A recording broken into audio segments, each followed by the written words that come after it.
normal speaking. Normal speaking. I don't know how to normal speak. I don't know how to normal speak either.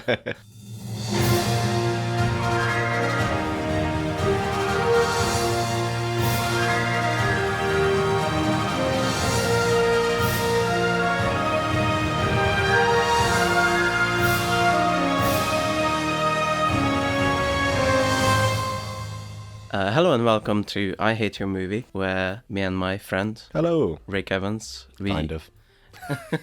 kind of friend or oh hello kind of. Yeah, both. Oh. We inflict movies on each other for your entertainment. Yay. And this week it was my recommendation, and we watched the 2005 film Kiss Kiss Bang Bang by Shane Black, the writer of Lethal Weapon and Predator. Did you write Lethal Weapon? Yeah. Oh, I didn't know that. Yeah, he's more known as a writer, Okay. especially in 80s Hollywood. But this is a 2005 film. This is his first movie that he's directed. And it stars Robert Downey Jr., straight out of prison, as the protagonist, Harry. And Val Kilmer, Michelle Monaghan or Michelle Monaghan. I've heard it both ways. Okay. I would say Monaghan. So it's a comedy movie, I guess. It's a kind of a parody of a 1930s noir film set in the modern times. You don't really get many comedy crime thrillers, No. but that's an accurate description. What did you think of Kiss Kiss Bang Bang? Would you like me to start my one sentence review? Please do. Okay. So my one sentence review is, drumroll please. If this film was as clever as it thought it was, it would be a great film. Now that sounds like I didn't like it. I did enjoy it. It was good, but it's not something I would ever kind of watch again. Most of it's left my brain already. Okay. I have a complicated relationship with this film, especially now that I rewatched it, because I haven't watched it in a while. I think about 10 years ago, it would have been in my top 10 movies ever. I really liked it. Yeah? Ever since then, my taste changed and everything, and now rewatching it, I see a lot more problems with it than before. There is some glaring problems with it. Yes. I'm curious if we think about the same things. Probably not. You're going to be like, the lighting in the background and the 180 rule was wrong, and I'm going to be like, that dude's called Gay Perry. Come on. Actually, my problem with that is that too, but yeah. No, actually, it's very competently shot. But I still really like this film. I think it's smartly written. Especially, Shane Black is known for that snappy dialogue. The Lethal Weapon, snappy dialogue. Banter, Yeah. kind of back and forth. Who do you think does it better? Shane Black or Samurai Cop? Samurai Cop, definitely. Samurai for sure. They're gonna make the swap somewhere in the marina. Just stick close to them. Okay, Joe. Keep it up. Oh, it's up and ready. You just keep it warm. It's warm and ready. A lot of it is working against my taste, which is I don't like whodunits, and I don't really enjoy crime stuff. But the fact that it's a comedy and there's more to it kind of rescues it for I me. like a good whodunit. Knives Out was a great film. Yeah? Great whodunit, yeah. I just don't... You know what happens? And it happened in this movie too. They just go like, oh, Johnny Smith's daughter is actually Elizabeth Olsen, and Elizabeth Olsen is actually this and that, and there's like too many names and then too many relationships for me to keep track of, and my brain kind of goes into this white noise territory where it just all sounds like white noise, and I just don't care. I just really don't care what any of it. It happened in this movie too at some point. Yeah, for sure. But the comedy aspect and the fact that you're meant to be kind of confused helps it. Mm-hmm. The movie starts in a flashback festival Yeah. on a field. Where... Is it? I thought it was I thought you could see houses either side. Oh, maybe, yeah. Or maybe it was a house party. There was lots of things, though. Lots of little activities. Yeah. But the one we focus on is the amazing Harry, the wizard, the kid, or whatever his name is. He's come out from under the stairs. And Yeah. now he's chainsawing a girl in half. He's chainsawing a girl in half. Who gave a kid a chainsaw, by the way? Like, come on. Did you read that in the trivia? In the No, I didn't, Kiss, no. Kiss Kiss Bang Review. So, when asked who gave a kid a chainsaw, Shane Black said that it was a stunt kid. I think he's trying to avoid liability with the joke. But yeah, they pretending to chainsaw a girl in half, and she starts screaming. Everyone comes over. The father comes over. He opens the lid, and you can see she's faking it. She says, "I want to be an actress," and the father just like starts slapping her, like. And we cut away. Yeah, he literally raises his hand as if to hit, and then it cuts to Yeah. the cool animated intro. Yeah, I very like the animated intro. yeah, it's That very, is very kind of like early cinema. it's very mystery. James Bond. The title comes from James Bond. Really? One of the James Bond movies, the theme song is called Kiss Kiss Bang Bang. The term originates from, I think, Japanese people. That's what I read. Describing spy action movies of the era. That they just call the Kiss Kiss Bang Bang movies. Yeah. Accurate description.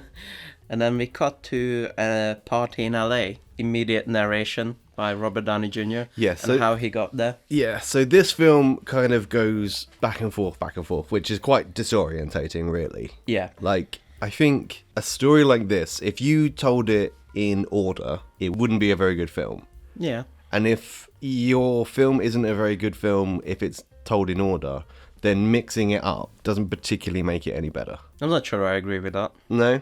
Editing is, an important part of filmmaking. It is an important part of filmmaking, but Would you say that about Pulp Fiction? I haven't seen Pulp Fiction in so long, I don't know enough about it to Because comment. that is also a film that's the interesting part is what order it tells the story in. Yeah, there's a place for it, but this didn't feel like it needed to be out of order, and it felt like it was out of order to make it more interesting, which didn't really work for me. Okay. I understand it can be a bit jarring, and there was a bit of lamp shading. Lamp shading. I'll explain it Is again. that like gaslighting? Almost.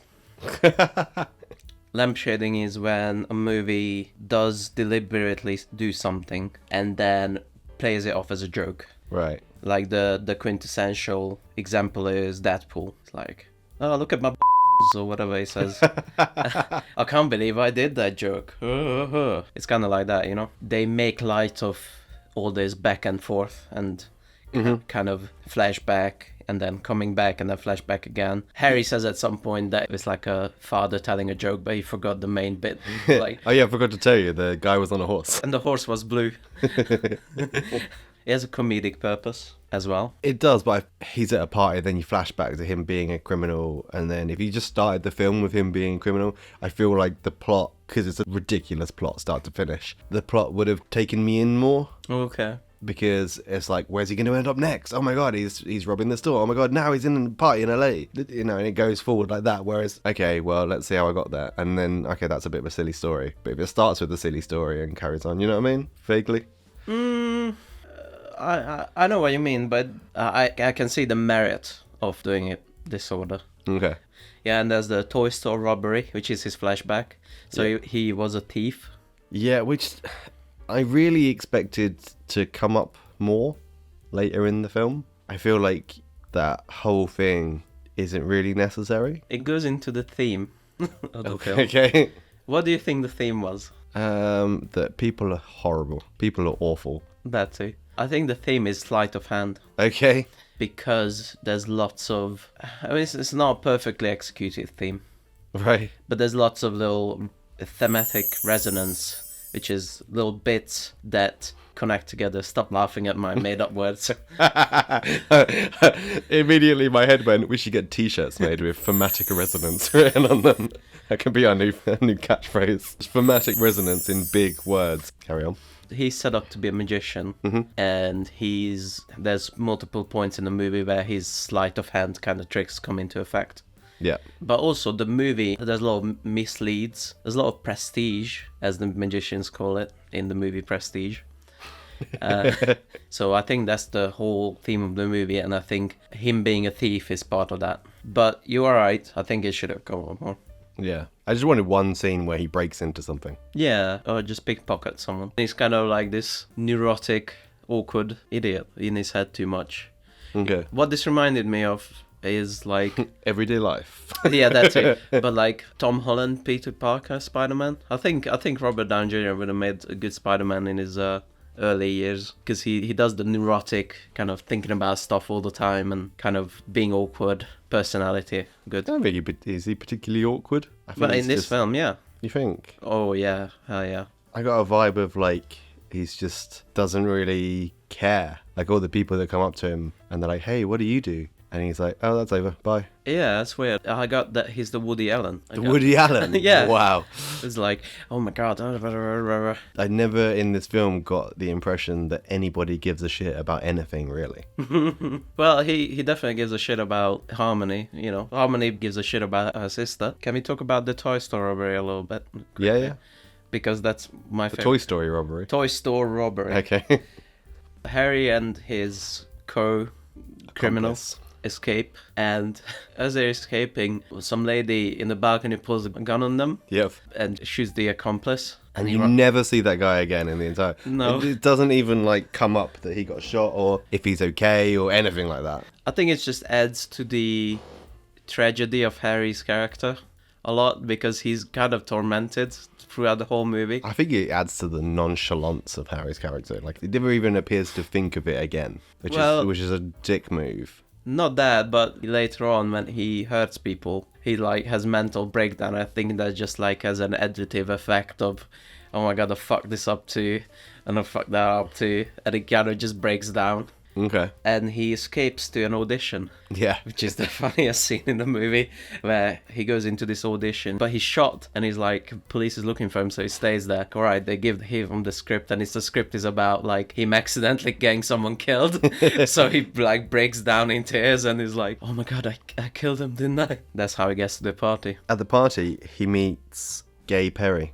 Let's talk about Gay Perry. Let's talk about Gay Perry. A lot of Gay Perry's scenes you would not get away with. No. Now. He throws around the F word a lot. The F word. Yeah. What we call cigarettes. Oh, okay, yeah. Everything about Gay Perry, or when they talk about his sexual orientation, it's all negative. Nearly all of the time. It's all very negative. Anytime Perry kisses a guy, because that happens a few times, everyone around is like, ugh. Yeah. Honestly, I think that's more problematic than him throwing around the F word. Or the, gay. Yeah, for sure. I think something got lost in translation, because I think there's something wrong with the writing of that character and something wrong with the portrayal of that character. Is it a guy who's in the closet? No, not at all. But he says at the beginning that he does it for the ladies. Everything he says to Robert Downey Jr.'s character, it's always sarcastic. Do you not Okay. notice that for the entire film? When Yeah. he calls him and he's like, someone's shooting at me, what should I do? And he's like, oh, you should stand out in the open and wave your arms. Hide in the bush, Harry! Almost every single sentence that Yeah. he says to him is sarcasm. I feel like then, if that's the character, right? Yeah. It's the bad portrayal. I mean, he's good at the banter and stuff, but what that character should have been, and what they tried to do, I think, is kind of the Peter Dinklage in Game of Thrones throwing dwarf and bastards everywhere. Right. Which is using your minority, or whatever you want to call it, status as a shield and a sword. And he has moments he's aggressively doing the gay slurs and stuff like that as almost weaponized in the scene. It's definitely portrayed as kind of like, because he's quite a manly guy, he's a fixer, he knows what he's doing, he's very capable in literally anything that he does in this entire film. Yeah. I got the impression it's kind of like the film saying, oh, gay people can be heroes too, or gay people can be competent too, gay people can be manly too. And it's just, I don't think it's handled very well. No, it's not handled very well at all. Because, duh. Yeah. If you were the kind of person that didn't think that anyway, then you're an idiot. That kind of person isn't going to be swayed by this film. Yes. Special context is that it's 2005. If you're listening to us, you probably was born yesterday and didn't realize that in 2005. Homophobia was rife. Yeah, if he was aggressively using his sexual orientation as a sword that makes people uncomfortable, I think that's what they were going for. Yeah. But I think Val Kilmer didn't portray that very well. I think he did the best of it he could. He certainly did it in a way that made the character seem strong and in control. Yeah. Which was good. Yeah. So I think then we go to Harmony's backstory. In our comedy podcast, let's talk about paedophilic incest rape. Yay! Yay. Again, I don't think that was handled very well. No, I don't. I don't think it was handled very seriously. No, not at all. It's never, ever, even once delves into like the psychological impact that No. that has on anyone else, on the sister or anyone else in the thing. It delves into the impact quite literally because she kills herself. Yeah. But Spoiler alert. Spoiler alert. But other than that, yeah, you're right. Not really. Why would you have something that horrific? A, in a comedy film. Yeah. B, if you're not going to in any way explore it. Yeah, I don't mind being a comedy, and also it has this like tragic backstory. It was kind of treated like Disney kind of tragic backstory. Disney. Yeah, it was because I missed that scene in Snow White. well, she gets raped, Snow White. Does she? She gets molested, she gets kissed while she's that's asleep. Because when they show what happens... Well, they don't really show what happens. Yeah, but he comes into the room and he takes her away. Yeah. And the way it's shot and the way it's told with like this soft narration, it kind of feels like putting this mystical glare on it while it's supposed to be a horrible, realistic thing. It's just completely unnecessary. Just have it where the father's like smacking him around. That would have made a bit more sense. Yeah. Based on the opening. It wasn't presented too seriously. No. And that's the problem with it. And it was, everything was kind of, oh, this happened. Yeah. What? Yeah, because it has Robert Downey's narration under it, and he does the comical kind of bumbling voice all the way through. Yeah. And then like they just drop that. And they're like, oh, I forgot to talk about the robots. What? What? Yeah, there's a bit of a tonal whiplash there. And so a guy who played Proto Cop is drunkenly wandered into her house. She has a beautiful house for an unemployed actress, by the way.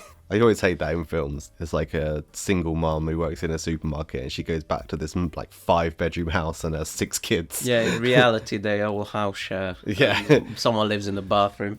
Yep. Especially in LA. Yeah. So this giant robot drunkenly falls over the balcony and dies. Yeah. And she's giving an interview to the news. Yeah. And the guy at a party like decides that he likes her. Yeah. Probably because her bra is constantly showing throughout this entire film. Yeah. We get back to the party, and then Harmony picks up a book, Johnny Gossamer book. Johnny Gossamer book.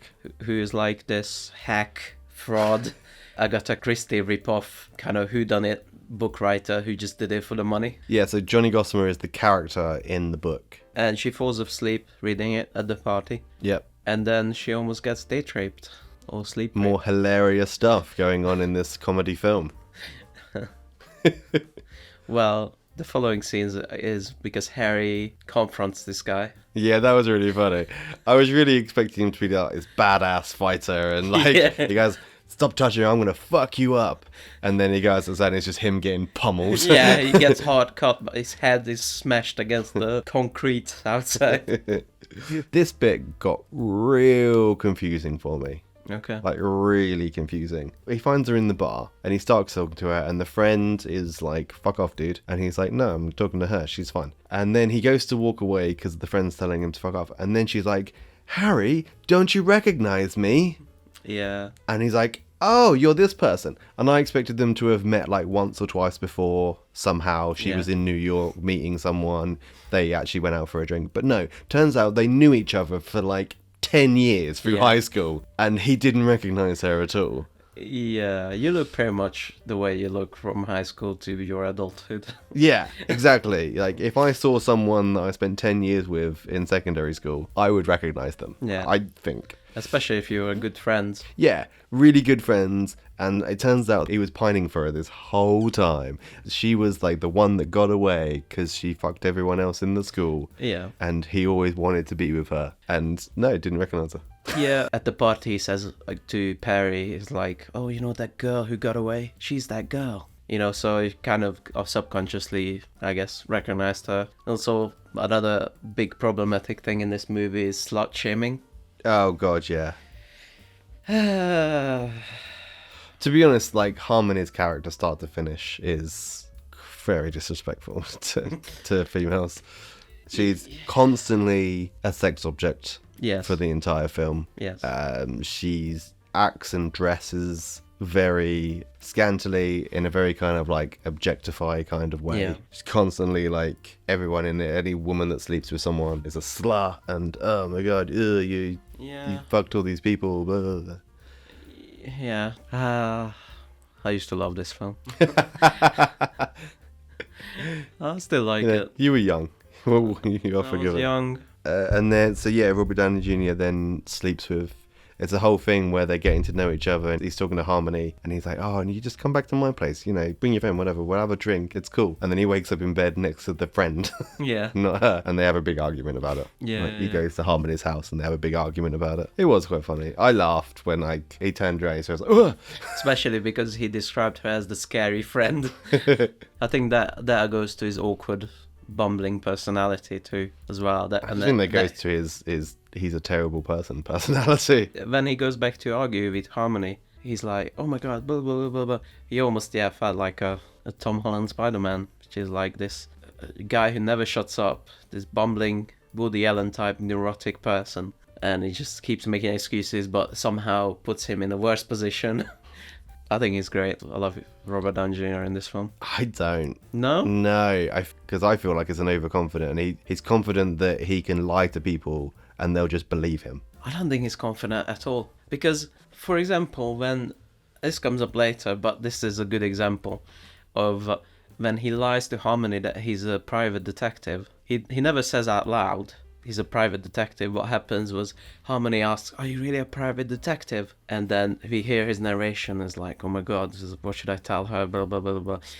And then he says nothing. And that's just like a silent confirmation. He says nothing because her top's loose and her nipple's hanging out. Okay.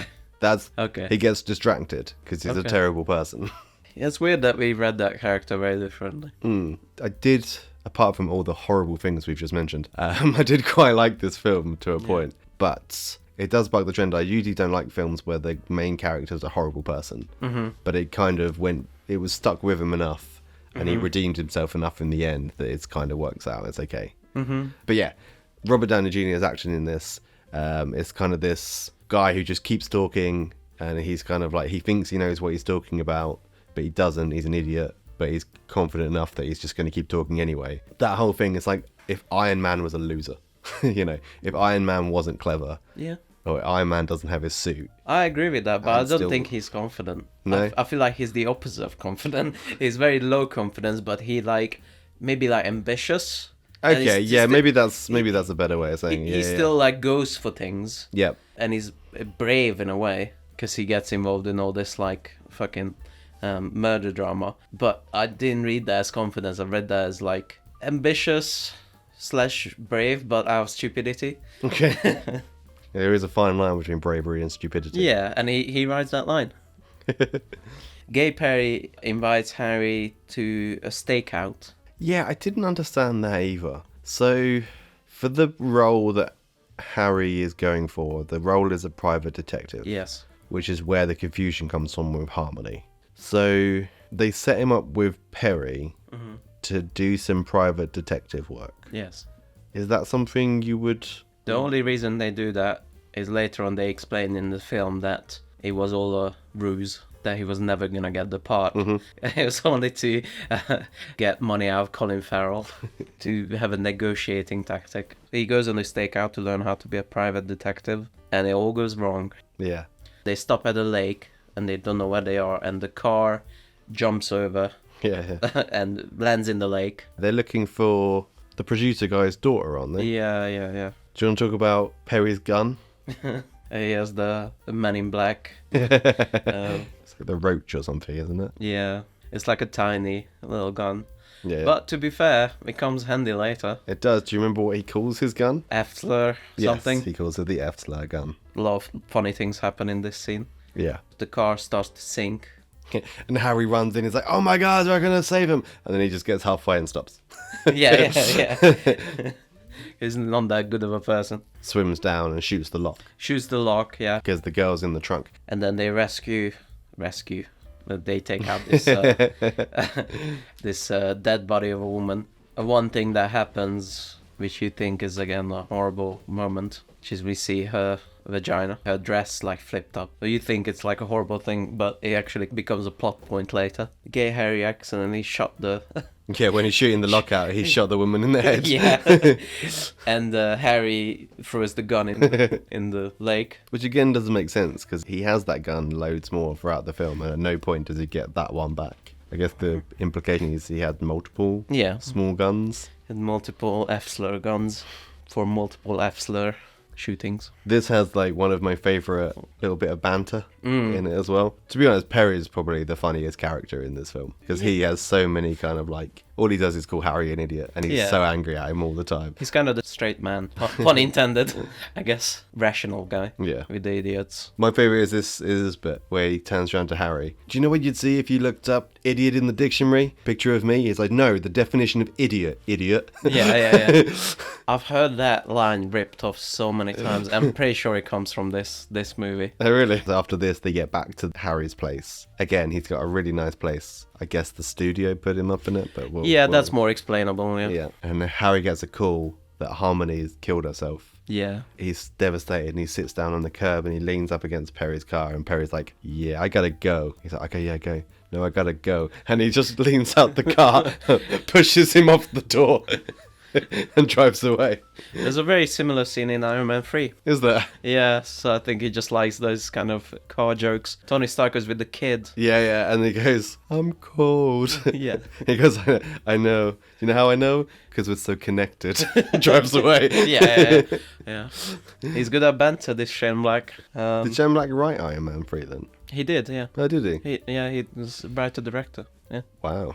Yeah, Robert Downey Jr. says this is his favorite movie he's ever done, and so he vouched for him to make the third one. Harmony comes to the door, and she knocks on Harry's door, and he's like, what? Yeah.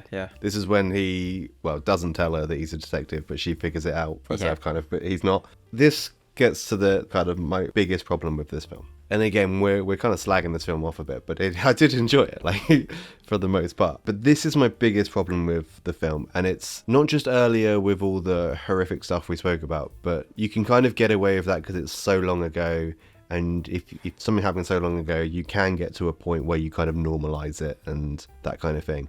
But in this scene, her sister's just killed herself. And there's no emotion in it. There's no care. There's no, she's not upset. She's not crying. She's not... Woman is pretty upset. Harry doesn't care. Harmony's pretty upset in a, oh my god, we got to find out what's going on. No, she killed herself. She cries. Does she? Yeah, she comes to the door crying, yeah. But like crying in a, I just stubbed my toe kind of way, not a, my sister just killed herself kind of way. That's my biggest problem with this film, that at no point does anyone actually get emotional in the way that they should. And it's always this snappy dialogue, and it's even with this scene, like her sister's just died, and at this point she looks like she's on like massive amounts of coke. Because, I mean, everyone in this film, I guess the implication of this film is that everyone's on tons of coke all the time. Because they never stop talking, and they never change their tone, and they're constantly like, oh my god, we're going to do this, now we're going to do this. Oh, Harry, we've got to find the person who killed my sister, and then we've got to find the person who was impersonating my sister, and who was my sister impersonating. Never is there kind of like happy, proper sad, proper angry, proper anything. Everyone's just always snappy dialogue all the time. It really takes away from the story, because if they don't care, why should I care? Yeah, I wonder if some of it is the homage as a crime noir.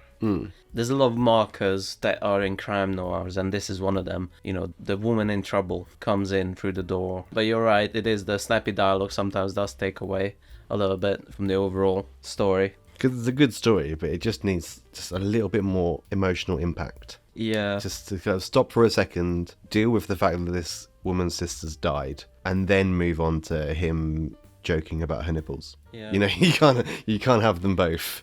Again, not really relevant to the film in any way, shape or form, but that she's lying in bed and a spider crawls on her boobs, and he crawls into her bra and he's trying to swat it away, and she's like, don't worry about it. I fell asleep and you tried to squeeze my boobs. Don't worry about that. It's fine. Don't worry about it. What? Well, and that's his reaction as well. Yeah, that's his reaction. So Harry acknowledges that that's a stupid reaction, and don't be like that. Yeah, like who you're hanging out with, that kind of thing is acceptable. Yeah. This is a frustrating thing about this movie. Sometimes it's very self-aware, and sometimes it's not. If you went just a little bit more that way, Yeah. it could have been great. Yeah, it really needed to kind of either stop for emotion or just don't stop at all. Just keep going like craziness. So the dead girl from the lake, Yeah. the body's in his shower. Yeah, and he's peeing, and he turns around, and in his shock, he starts peeing on the girl. On the corpse. Yeah, on the corpse. Yeah, he goes gay Perry that he peed on the corpse. Yeah. Like, why do you pee on the corpse? What the fuck? What's wrong with you? I like that he doesn't explain that. Yeah. Then, somewhat disappointingly to me, in my head, I remember that scene. Obviously, who wouldn't? I thought that it was a bigger deal than he peed on her because there's now DNA on her. Then, right? I thought that would come up later, yeah. Yeah, but no, they just abandon her in the street. Yeah.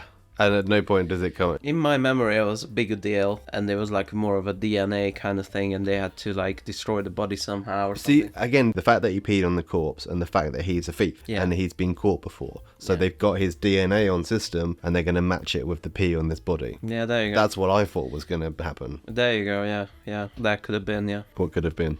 What could have been? Can you get DNA from pee? Probably, right? Probably. Goes through your whole body. Yeah. Got to take something with it. Yeah. There you go. One to Google. If anyone listening to this knows the answer to can you get DNA results from pee, send us an Instagram. Then send us your dissertation. Send us a postcard Yeah. with your pee on it. You should pee on it, yeah. The police are looking for them because how the dead body ended up there is because they wanted to frame Harry Yeah. of the murder. So he has to find the gun. He finds the gun, and when Perry gets there, the police also get there, and they're looking for Harry. And as Harmony leaves the hotel, she misleads the police about where they are. The police finds them, but they start kissing. Well, Perry Yeah. forcefully kisses Harry. I think this is way more disrespectful than anything when he goes like, "Wah, Yeah, that's what I meant. Yeah. Possibly the most offensive thing in the movie. Yeah. It's just a kiss, goddammit. It's just a kiss, kiss, bang, bang. So on day 3 now, we Yeah. forgot to mention this film's broken up into 5 days. Yes. 5 acts, just like Suspiria, your favourite film. So I've written, my note here is, writing notes about her sister's death, drawing a cat, does a magic trick, why is everyone so insensitive? Because it's 2005 and everyone's an edgy boy. I have no idea what any of that means. So, first, what happens is the police finds the body. Yes. And Perry wants Harry to leave town. I'm not reading this from a thing at all. No? Sure. Who's drawing a cat? Like, I have no idea what that's about. Harry's at the airport. He's talking to a air hostess. Isn't that the friend? Yeah, that's the flicker, the friend. Yeah, the Yeah, scary. flicker means girl in Swedish. So her name is Girl.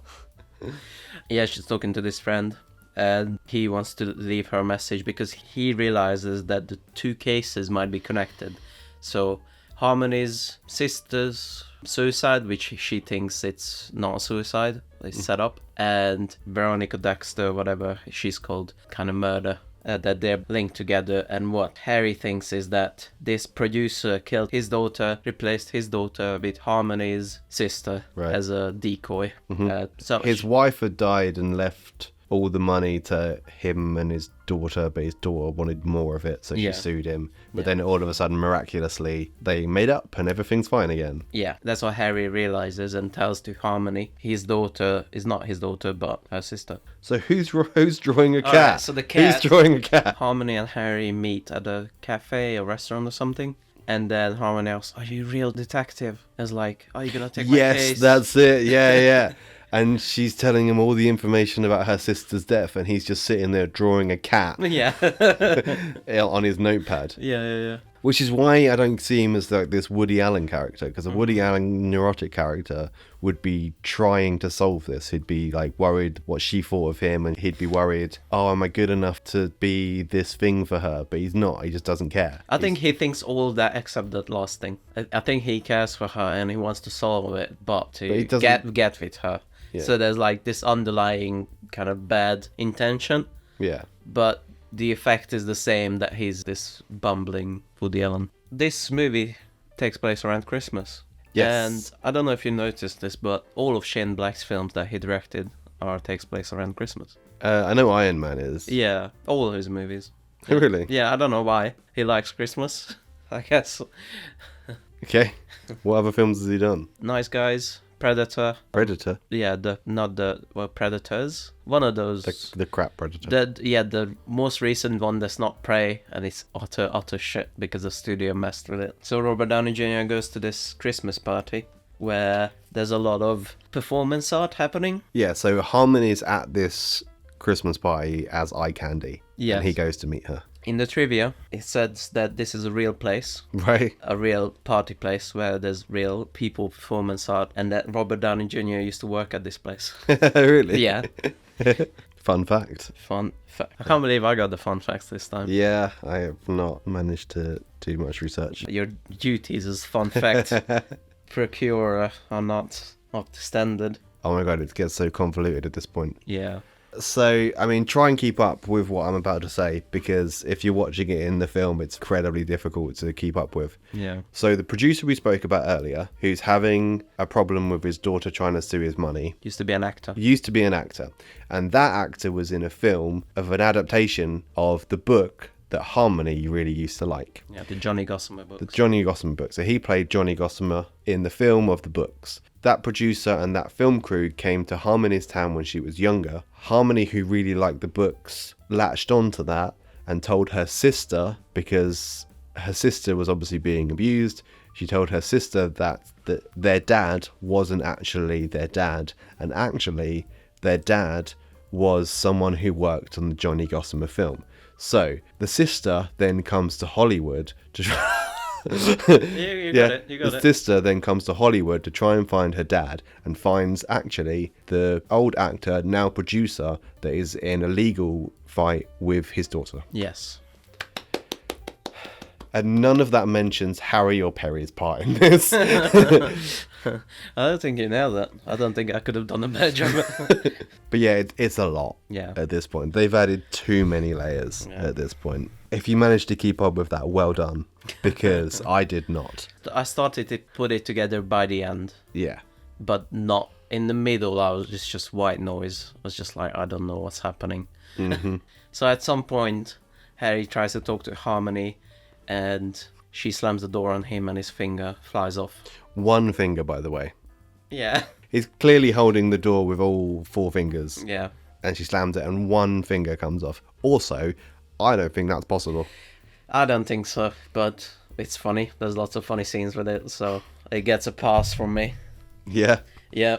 Harmony tries to take Harry to the hospital, Yes. and that's when the stakeout happens. Perry's own kind of investigation of the pink-haired woman happens, which is also a setup. Right. He thinks he has a contact that he's meeting in the park. Yes. Right, and that's the pink-haired girl. Yes. And Right. then that's what Harmony sees, and then that's why they don't end up in a hospital, and Harry is just bleeding out in the back and just like Yes, passing 'cause out. that's how Parry gets to her apartment. Yeah. Because she hears gunshots, Yeah. runs away, jumps in the nearest car, Yeah. which has the keys in the ignition. Yeah. She doesn't know Harry is asleep in the Yeah. back seat. Yeah. Right, yes. I love that. That's very like situational comedy. So yeah, we've got notes. We've got Google telling us exactly like what happened in every step of the film, and even we're having trouble keeping up Yeah. with what's going on. Yeah. For most of the movie, it's not that important, the mystery. And that's why I think it works for me. Okay. It's kind of a weird contradiction where the story doesn't really matter. But I don't like whodunits anyway, so it works for me, you know. And by the end, I put it together, what happened, and only the end matters, really, in terms of the mystery. It's kind of like, I'm happy to go along with this ride of situational comedy, of funniness. Yeah. There's a weird scene in this. Oh, just one? Harry walks into this person's apartment because he's outside it in the car. Yeah. And then someone's coming and he hides under the bed. She gets shot and she falls on the floor, and her face is like looking at his. And it's like weirdly almost emotional at this point. But he goes to shush her. Yeah. And because he's got his finger missing, he shushes her. And as he goes shush, he just like smears his blood all over her face. Yeah, that's a bit of a tonal mismatch. Yeah. But I found that funny because it was so awkward, and that one worked for me because it was so weirdly extreme in two different directions. Yeah, I thought that was quite funny. But I tell you this, you definitely can pull DNA from someone's blood on someone's face. Yeah. Bad news for Harry, Yeah. even though it never comes up again. No, he was wiping down stuff, but mostly the gun. Yeah. And that's why he kills the guy. Yes. Here's a little mental breakdown. Is your sock says Green Tibet? I don't know what my sock says. Never read it. Great test. Green treat. Green Treat. Yeah, I don't know. It must be the brand name. Okay. Keep trying to read it. Yeah. Well, we'll keep that in the podcast. Yeah. We need some kind of a content. Yeah, so Harry has a little mental breakdown when he kills the guy. He's a complicated character. He does have some sort of, even though he's horrible, he does have some sort of justice in him. He has a conscience. He does, but then, okay, so there's that scene and then more tonal whiplash. Yeah. Because the next bit, like, a dog eats his finger. Yeah. Which, again, it's kind of like the pissing on the corpse scene. I thought that would be a bigger thing. Yeah. Which is, they still have his finger in the dog. Yeah. Again, I thought, like, it would come up later in terms of they're trying to serve that lady's death and, I thought it'd be quite a comedic thing if the detective investigating that finds a finger in some dog shit. Yeah. But it's quite a funny scene still. Especially Robert Downey Jr.'s he just killed someone and he's trying to get his finger back. So this is where they think they've solved the mystery for good. Because they think the sister is the person the producer hired to be his daughter for legal proceedings. Yeah. But that doesn't turn out to be the case. Harmony and Harry go back to his apartment. She's getting naked and getting into bed. Again, boobs. No other reason than that, really. He's sitting there thinking about the girl they pulled out of the lake. Because he's like, I keep thinking, why wasn't she wearing underwear? Yeah, that's the thing that was still a mystery because she was supposed to be this very religious person. Right, yeah. That's Finn. That's real Finn. I actually like it. I like that because it was it is thin, but it is a little clue. It is a little clue, but it's LA. I'm sure there's tons of air quotes religious girls walking around not wearing underwear. I like the solution to it. It was an interesting It was an interesting solution, but I don't know, they might have done It wasn't that. The obvious solution would have been, oh, she was actually a slut. But no, she was a hospital attendant. Well, hospital... Hospital. She was hospitalized. Yeah. Yeah. Hospital attendant would be someone who works in the hospital, right? Okay. Hospital. Patient. Hospital participant. Participant. She wasn't wearing underwear, therefore, obviously she was in a mental institution. Yeah. What? This bit was a bit confusing to me as well. I think it played out well in the end, but I just wasn't done right. Because she's outside on the phone and he mentions something about the woman not wearing underwear again. And she's like, oh, I need to do something. And she shoots off. And then he mentions the same thing to Perry. Yeah. For some reason. And Perry figures it out it's kind of a mental institution. And they assume that they're on the same page. Mm-hmm. So later in the thing, they go to the mental institution. There's two guys there that want to kill them. And they're on the phone and they're like, oh, Harmony, we're at the mental institution. Where are you? And she's like, well, I'm out. I'm shopping or something. What are you talking about? It's I had to figure something out. Yeah, I had to go get some shoes, whatever. Yeah. Then they said, oh, this is solved. We know what happened. Mm-hmm. They say, oh, it's just like a Johnny Gossamer book. Except, oh, it didn't have torture in it. And they say all the things that's going to happen later on. Except the fake out ending as well. Yeah, the fake out ending. And they don't torture anyone. And he kills 16 people. Why is it always 16 people? Yeah. I like those little details. He gets confronted by one guy. Mm-hmm. They try to keep up and ask all these questions. And Harry has enough because the guy is not answering. And he does a Russian roulette. Yeah. He does a Russian roulette.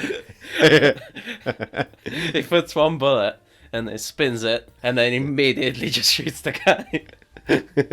My favourite bit about that is it's a 6-shooter. So he spins it, shoots it, and he's talking to Perry. And it's what were the odds of that? 1 in 9?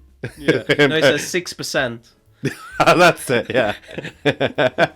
And then as Barry tries to deal with the situation, him in the background is like, wait, so what? He's trying to do the maths again. And he's like, Perry's like, stop multiplying. Like, yeah, 9%, definitely 9%.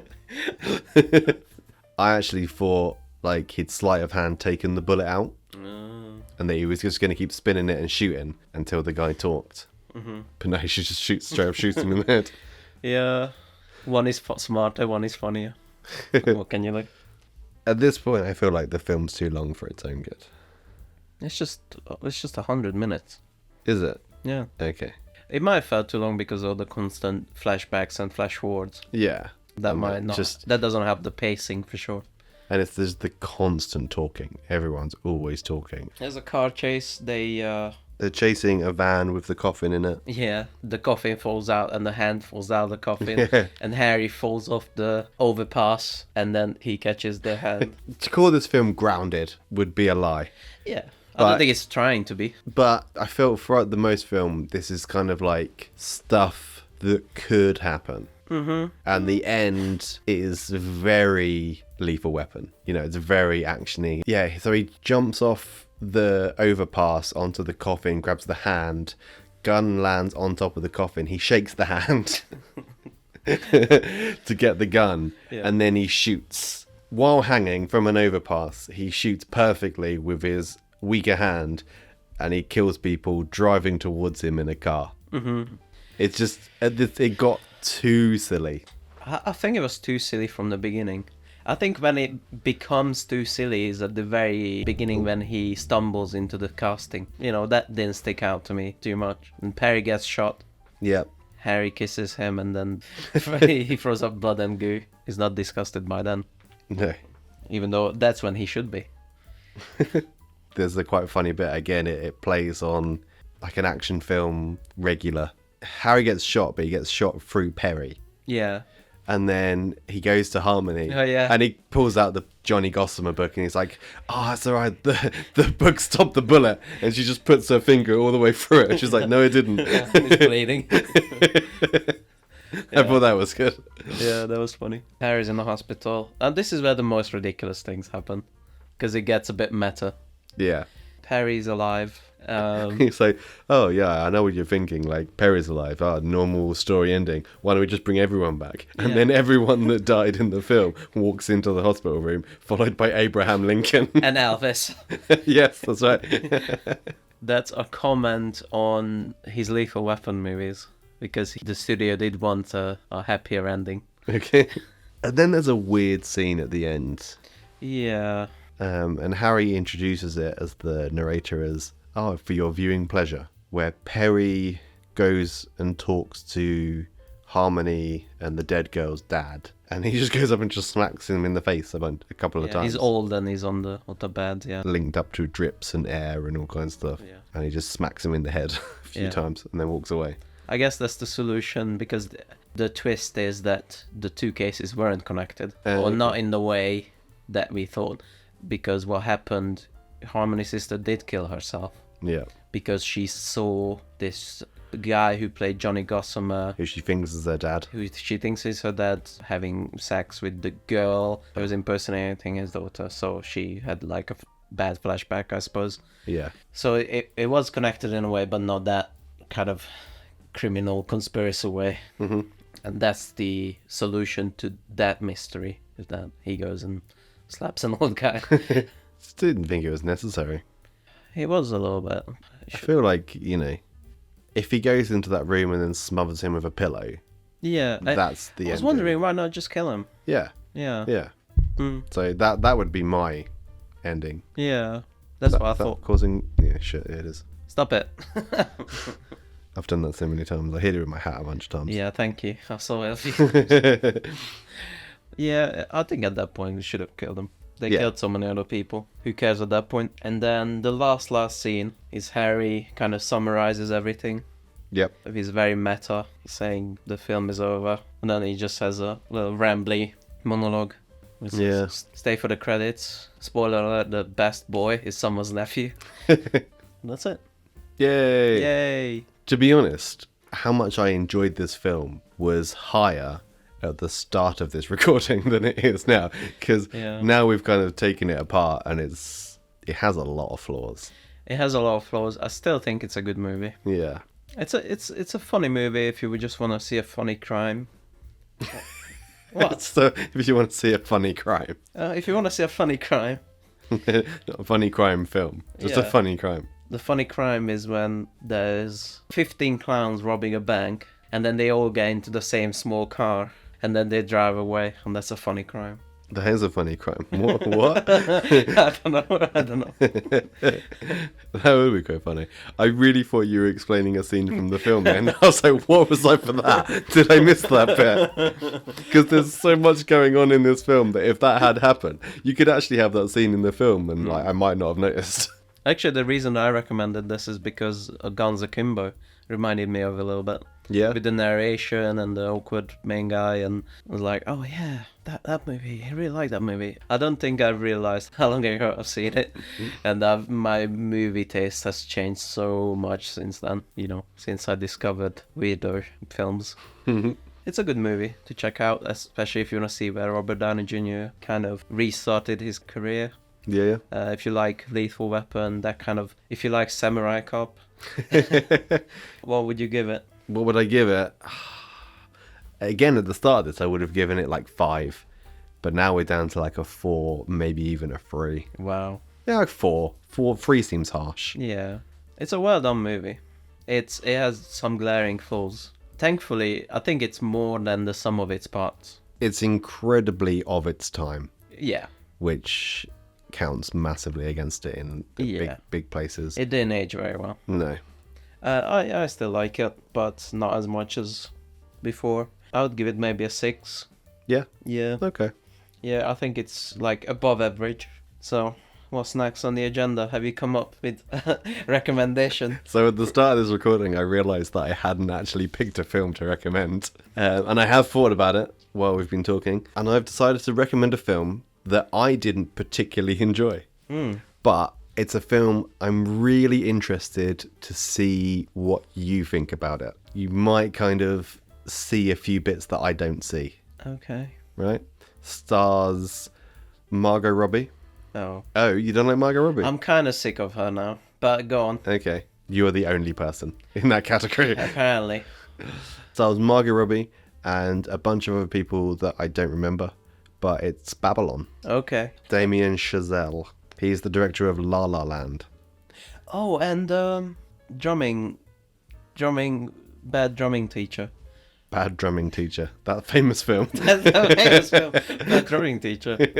Whiplash. What? Whiplash. Okay. Have you not seen Whiplash? I've not even heard of Whiplash, I don't think. Whiplash is an amazing film. I think we've just discovered Dan's recommendation. Have for you the not next... seen Bad Drumming Teacher? have Jake- you not seen Bad Drumming Teacher? It's a famous film. Everyone loves it.